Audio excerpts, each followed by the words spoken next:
എല്ലാവർക്കും നമ്മുടെ ചാനലിലേക്ക് വലിയൊരു സ്വാഗതം. അപ്പോൾ ഇന്നത്തെ വീഡിയോയിൽ നമ്മൾ കാണാൻ പോകുന്നത് നമ്മുടെ എല്ലാവരുടെയും പ്രശ്നമാണ് അല്ലേ, ഹെയർ ഫോള്. അപ്പോൾ ഹെയർ ഫോൾ എങ്ങനെയാണ് ഉണ്ടാവുന്നത്, എന്തൊക്കെ കാര്യങ്ങളാണ് ഹെയർ ഫോൾ വന്നു കഴിഞ്ഞാൽ ശ്രദ്ധിക്കേണ്ടത്, ഏതൊക്കെ രീതികളിലാണ് ഹെയർ ഫോൾ വരുന്നത് എന്നതിനെ കുറിച്ചിട്ടുള്ള ഒരു എക്സ്പ്ലെയിൻ ചെയ്തിട്ടുള്ള ഒരു വീഡിയോ ആണ്. അപ്പോൾ തീർച്ചയായിട്ടും നിങ്ങൾ ഈ വീഡിയോ സ്കിപ്പ് ചെയ്യാതെ മുഴുവനായിട്ടും കാണുക. നിങ്ങൾക്ക് ഒരുപാട് യൂസ്ഫുൾ ആയിട്ടുള്ള ഒരു വീഡിയോ ആയിരിക്കും. മാത്രമല്ല നിങ്ങൾക്ക് എൻ്റെ ഈ ചാനൽ കണ്ട് ഇഷ്ടപ്പെടുകയാണെന്നുണ്ടെങ്കിൽ ഞാൻ എപ്പോഴും പറയുന്നത് പോലെ തന്നെ ലൈക്ക് ചെയ്യുക, ഷെയർ ചെയ്യുക, കമന്റ് ചെയ്യുക, സബ്സ്ക്രൈബ് ചെയ്യാൻ സപ്പോർട്ട് ചെയ്യുക. അപ്പോൾ ഇനി നമുക്ക് ഒട്ടും വൈകേണ്ട വീഡിയോയിലേക്ക് കടക്കാം.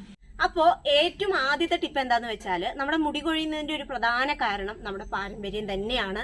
അതായത് പ്രായമാകുന്നതിനനുസരിച്ചുള്ള ഈ മുടി കൊഴിച്ചിൽ പാരമ്പര്യത്തിന്റെ ഒരു കാരണമാവും. അപ്പൊ നിങ്ങൾ പെട്ടെന്ന് ഇങ്ങനെ മുടി കൊഴിയുന്നു എന്ന് പറയുമ്പോൾ നിങ്ങൾ പാരമ്പര്യം ഒന്ന് നോക്കേണ്ടത് അത്യാവശ്യമാണ്.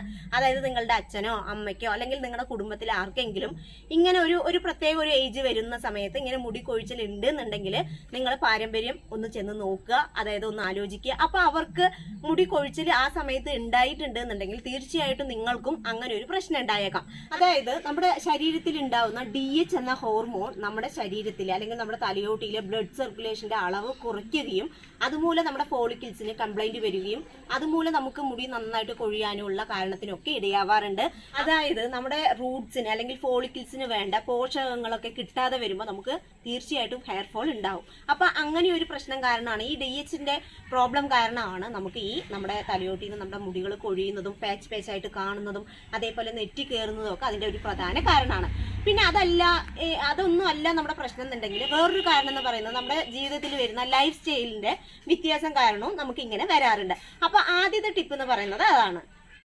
ഇനി രണ്ടാമത്തെ ടിപ്പ് എന്താന്ന് വെച്ചാൽ, നമ്മുടെ ശരീരത്തിന് വേണ്ട വൈറ്റമിൻസിന്റെ കുറവ് കാരണമാണ്. അപ്പൊ എല്ലാവരും നമ്മുടെ ശരീരത്തിന് വേണ്ട വൈറ്റമിൻസിന്റെ കുറവ് എന്ന് പറയുന്ന സമയത്ത് എല്ലാവരും അത് നിസ്സാരമായിട്ട് കാണാറുണ്ട്.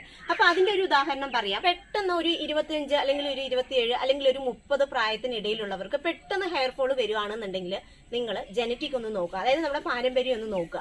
അപ്പൊ ആർക്കെങ്കിലും ഇങ്ങനെ ഉണ്ടോ എന്ന് നോക്കുക. അങ്ങനെ ഇല്ലാന്ന് നിങ്ങൾക്ക് ഉറപ്പുള്ളതാണെങ്കിൽ, അങ്ങനെ നമ്മുടെ ജനറ്റിക്കിൽ ആർക്കും അങ്ങനെ പാരമ്പര്യമായിട്ട് മുടി കൊഴിച്ചിലൊന്നും ഇല്ല എന്നുണ്ടെങ്കിൽ നിങ്ങൾ ഡെഫിനറ്റ്ലി ഒരു ഡോക്ടറെ കാണുക. അപ്പൊ ഡോക്ടറെ കാണുമ്പോൾ അവർ ചെക്ക് ചെയ്ത് പറയും നിങ്ങൾക്ക് നിങ്ങളുടെ ബോഡിയിൽ ആവശ്യമായ വൈറ്റമിൻസും ന്യൂട്രിയൻസും ഒക്കെ ഇല്ലാത്തത് കാരണമാണ് നിങ്ങൾക്ക് മുടി കൊഴിയുന്നത് എന്നുള്ളത്. അപ്പൊ നിങ്ങൾ തീർച്ചയായിട്ടും നമുക്ക് നല്ല ഹെൽത്തി ആയിട്ടുള്ള ഫുഡുകൾ കഴിക്കുന്നത് നമ്മുടെ മുടി വളർച്ചയെ നന്നായിട്ട് വരാനും അതേപോലെ തന്നെ നമ്മുടെ വൈറ്റമിൻസിന്റെ കുറവ് മൂലം നന്നായിട്ട് ഹെയർ ഫോൾ ഉണ്ടാവാനൊക്കെ സാധ്യത വളരെ കൂടുതലാണ്. അതുകൊണ്ട് തന്നെ നമുക്ക് വൈറ്റമിൻസിന്റെ കുറവ് മൂലം ഉണ്ടാകുന്ന ഈ മുടി കൊഴിച്ചിൽ നമുക്ക് കുറയ്ക്കണം എന്നുണ്ടെങ്കിൽ തീർച്ചയായിട്ടും വൈറ്റമിൻസും പ്രോട്ടീൻ റിച്ച് ആയിട്ടുള്ള ഫുഡുകൾ കഴിക്കുന്നത് വളരെ നല്ലതായിരിക്കും. ഇനി മൂന്നാമത്തെ ഒരു പ്രധാനപ്പെട്ട കാരണം എന്ന് പറയുന്നത് നമ്മുടെ ലൈഫ് സ്റ്റൈൽ തന്നെയാണ്. അതായത് പെട്ടെന്ന് നമ്മുടെ നാടുകളിൽ താമസിച്ചിരുന്ന ഒരാള് പെട്ടെന്ന് അന്യരാജ്യങ്ങളിലേക്ക് പോവാണെന്നുണ്ടെങ്കിൽ അവിടുത്തെ ക്ലോറിൻ വാട്ടർ നമ്മൾ യൂസ് ചെയ്യുമ്പോൾ സ്വാഭാവികമായിട്ടും നമ്മുടെ തലയിൽ ഡാൻഡ്രഫ് വരാനും മുടി കൊഴിയാനും ഒക്കെ വളരെ കാരണത്തിന് ഇടയാകും. പ്രത്യേകിച്ച് നമ്മുടെ ഡാൻഡ്രഫ് വന്നാൽ തന്നെ നമുക്ക് മുടി കൊഴിച്ചലിന് കാരണത്തിന് ഇടയാവും. അപ്പൊ ക്ലോറിൻ വാട്ടർ യൂസ് ചെയ്യുകയാണെന്നുണ്ടെങ്കിൽ ഡെഫിനറ്റ്ലി നിങ്ങൾക്ക് ഡാൻഡ്രഫ് ഉറപ്പാണ്.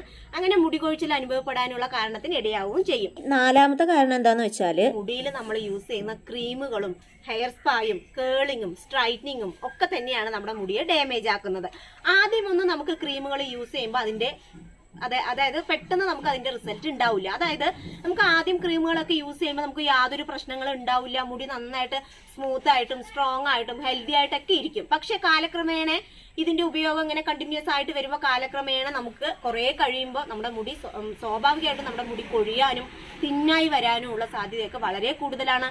അതുകൊണ്ട് തന്നെ നിങ്ങൾ കണ്ടിന്യൂസ് ആയിട്ട് ക്രീമുകളും ഈ സ്ട്രൈറ്റനിങ്ങും കേളിങ്ങും ഒക്കെ യൂസ് ചെയ്യുകയാണെന്നുണ്ടെങ്കിൽ അതേപോലെ തന്നെ ക്രിമ്പിംഗ് ഒക്കെ ചെയ്യുന്ന ആൾക്കാരാണെന്നുണ്ടെങ്കിൽ അത് ഒഴിവാക്കുന്നത് വളരെ നല്ലതായിരിക്കും. ആദ്യമൊക്കെ ഒരു സ്റ്റൈലായിട്ട് കിടക്കാനും ഭംഗിക്കൊക്കെ വളരെ നല്ലതാണ്. പക്ഷെ കാലക്രമേണ നമ്മുടെ മുടി നന്നായിട്ട് തിന്നായിട്ട് വന്നിട്ട് നമ്മുടെ മുടി ഒന്നും ഇല്ലാത്തൊരു രീതിക്ക് ആവാനുള്ള കാരണത്തിന് ഇടയാവും. അപ്പോൾ അതൊന്ന് പ്രത്യേകം ശ്രദ്ധിക്കുകയാണെന്നുണ്ടെങ്കിൽ വളരെ നല്ലതായിരിക്കും. പിന്നെ ഒരു പ്രധാനപ്പെട്ട കാരണം എന്ന് പറയുന്നത് നമ്മുടെ ഹെയർ കളറിങ് തന്നെയാണ്. ഇപ്പോൾ ട്രെൻഡിന് വേണ്ടിയിട്ടും സ്റ്റൈലിന് വേണ്ടിയിട്ടും പലതരം കളറുകൾ നമ്മുടെ മുടിയിലൊക്കെ അപ്ലൈ ചെയ്യാറുണ്ട്. ശരി തന്നെയാണ്. ആ സമയത്ത് നമുക്ക് നല്ല ഭംഗിയും അല്ലെങ്കിൽ കുറച്ച് സമയത്തിന് നല്ല ഭംഗിയും ഷൈനിങ് ആയിട്ടൊക്കെ കിടക്കാനായിട്ട് നമ്മളെ വളരെയധികം ഹെൽപ്പ് ചെയ്യും. പക്ഷെ കാലക്രമേണ നമ്മുടെ മുടി നന്നായിട്ട് തിന്നായി വന്നിട്ട് നമുക്ക് ഒട്ടും മുടി ഇല്ലാത്ത ഒരു അവസ്ഥയിലേക്ക് കൊണ്ടുപോകുന്ന ഒരു പ്രോഡക്റ്റുകളാണ് ഇതൊക്കെ. അപ്പോൾ അതൊക്കെ ഒന്ന് മനസ്സിൽ വെച്ചിട്ട് ചെയ്യുകയാണെന്നുണ്ടെങ്കിൽ വളരെ നല്ലതായിരിക്കും. ഇനി അഞ്ചാമത്തെ ഒരു പ്രധാന കാരണം എന്ന് പറയുന്നത് ഡാൻഡ്രഫ് തന്നെയാണ്. ഡാൻഡ്രഫ് എന്ന് പറയുമ്പോൾ എല്ലാവർക്കും അറിയാം അല്ലെ, നമ്മുടെ തലയോട്ടിയിൽ ഈ പൊടി പോലെ കാണുന്ന ഒരു പൊടി പോലെ കാണുന്ന ഒരു പൂപ്പലുകളാണ് ഈ ഡാൻഡ്രഫ് എന്ന് പറയുന്നത്.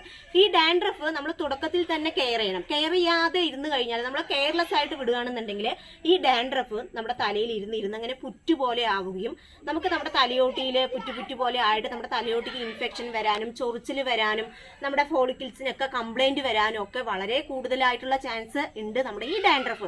ഡാൻഡ്രഫ് എന്ന് പറയുന്നത് എല്ലാവർക്കും കണ്ടുവരുന്ന ഒന്നാണ്. അപ്പൊ നിങ്ങൾ ഈ ഡാൻഡ്രഫ് അതായത് ആന്റി ഡാൻഡ്രഫ് ഷാമ്പു ഒക്കെ യൂസ് ചെയ്യുകയാണെന്നുണ്ടെങ്കിലും അല്ലെങ്കിൽ നാച്ചുറൽ ആയിട്ടുള്ള ഹോം റെമഡീസ് ഒക്കെ യൂസ് ചെയ്തിട്ട് നമുക്ക് ഈ ഡാൻഡ്രഫ് ഇല്ലാതാക്കി കളയാവുന്നതാണ്. നമ്മുടെ ചാനലിൽ ഞാൻ ഒരുപാട് വീഡിയോ ഈ ഡാൻഡ്രഫിന്റെ ചെയ്തിട്ടുണ്ട്. അപ്പൊ നിങ്ങൾ ഡെഫിനറ്റ്ലി ഡാൻഡ്രഫ് ഉള്ളവരാണെന്നുണ്ടെങ്കിൽ നിങ്ങൾ അതൊന്നും ചെയ്യുന്നത് വളരെ നല്ലതായിരിക്കും. അപ്പോൾ ഈ മുകളിൽ പറഞ്ഞ ഈ കാരണങ്ങളൊക്കെയാണ് നമ്മുടെ മുടി കൊഴിച്ചലിനും അതേപോലെ തന്നെ പെട്ടെന്നുള്ള മുടി കൊഴിച്ചൽ എന്തെന്ന് അറിയാനുള്ള കാരണങ്ങൾ. അപ്പൊ ഇതൊക്കെ ഒന്ന് മനസ്സിൽ വെച്ചിട്ടും അതേപോലെ ഇതൊക്കെ ഒന്ന് ശ്രദ്ധിച്ച് ചെയ്യുകയാണെന്നുണ്ടെങ്കിൽ നമുക്കുള്ള ഈ ഹെയർ ഫോൾ ഒക്കെ ഇല്ലാതാക്കാനായിട്ട് നമുക്ക് ഹെൽപ്പ് ചെയ്യും. അതിൽ പ്രധാനപ്പെട്ട കാരണം എന്ന് പറയുന്നത് നമ്മുടെ തലയോട്ടിയിൽ മസാജ് കൊടുക്കുക എന്നുള്ളത് തന്നെയാണ്. നമ്മുടെ തലയോട്ടിയിൽ നമ്മൾ മസാജ് കൊടുക്കുന്നതിലൂടെ നമ്മുടെ ബ്ലഡ് സർക്കുലേഷൻ ഇൻക്രീസ് ചെയ്യാൻ ഹെൽപ്പ് ചെയ്യും. അപ്പോൾ ഞാൻ മുമ്പ് പറഞ്ഞു നമ്മുടെ ശരീരത്തിൽ ഉണ്ടാകുന്ന DH എന്ന ഹോർമോൺ നമ്മുടെ സ്കാൽപ്പിലെ ബ്ലഡ് സർക്കുലേഷനെ കുറയ്ക്കുന്നുള്ളത്. അപ്പോൾ നമ്മൾ ഈ മസാജ് ചെയ്യുന്നതിലൂടെ നമ്മുടെ തലയോട്ടിയിൽ ഉണ്ടാകുന്ന ബ്ലഡ് സർക്കുലേഷൻ ഇൻക്രീസ് ചെയ്യാനും നമുക്ക് മുടി കൊഴിച്ചിൽ തടയാനും ഒക്കെ നമുക്ക് ഹെൽപ്പ് ചെയ്യും. അപ്പോൾ എന്തുകൊണ്ടും നമുക്ക് റെഗുലർ ബേസിൽ നമുക്കൊരു 5 മിനിറ്റ് ഇങ്ങനെ തലയോട്ടിയിൽ മസാജ് ചെയ്ത് കൊടുക്കുന്നത് വളരെ നല്ലതാണ്. അപ്പോൾ നിങ്ങൾ എല്ലാവരും ഇതൊന്ന് ഫോളോ ചെയ്യുക, അതൊന്ന് മനസ്സിൽ വെക്കുക. ഈ മുടി കൊഴിച്ചിൽ നിങ്ങൾക്ക് അനുഭവപ്പെടുന്നു എന്ന് തോന്നുമ്പോൾ നിങ്ങൾ പെട്ടെന്നൊന്ന് ഇതൊക്കെ കാരണങ്ങളൊക്കെ ഒന്ന് ശ്രദ്ധിക്കുകയാണെന്നുണ്ടെങ്കിൽ എന്തുകൊണ്ടാണ്, എങ്ങനെയാണ്, എവിടുന്നാണ് മുടി കൊഴിച്ചിൽ ഉണ്ടാകുന്നത് എന്നുള്ള കാരണങ്ങൾ മനസ്സിലാക്കാൻ കഴിയുകയും അത് നമ്മൾ ശ്രദ്ധിച്ച് കൈകാര്യങ്ങൾ ചെയ്യുമ്പോൾ നമുക്ക് ഹെയർ ഫോൾ നന്നായിട്ട് കുറഞ്ഞ് നമുക്ക് നല്ല ഹെൽത്തി ആയിട്ടുള്ള മുടി വളർത്തിയെടുക്കാനൊക്കെ നമുക്ക് കഴിയും. അപ്പോൾ ഇതാണ് ഇന്നത്തെ എൻ്റെ ഈ വീഡിയോ നിങ്ങൾക്ക് ഇഷ്ടപ്പെട്ടാൽ ഞാൻ എപ്പോഴും പറയുന്നത് പോലെ തന്നെ ലൈക്ക് ചെയ്യുക, ഷെയർ ചെയ്യുക, കമൻറ്റ് ചെയ്യുക, സബ്സ്ക്രൈബ് ചെയ്യാൻ സപ്പോർട്ട് ചെയ്യുക. അപ്പോൾ അടുത്ത അടിപൊളി വീഡിയോ ആയിട്ട് വരുന്നവർ ബൈ.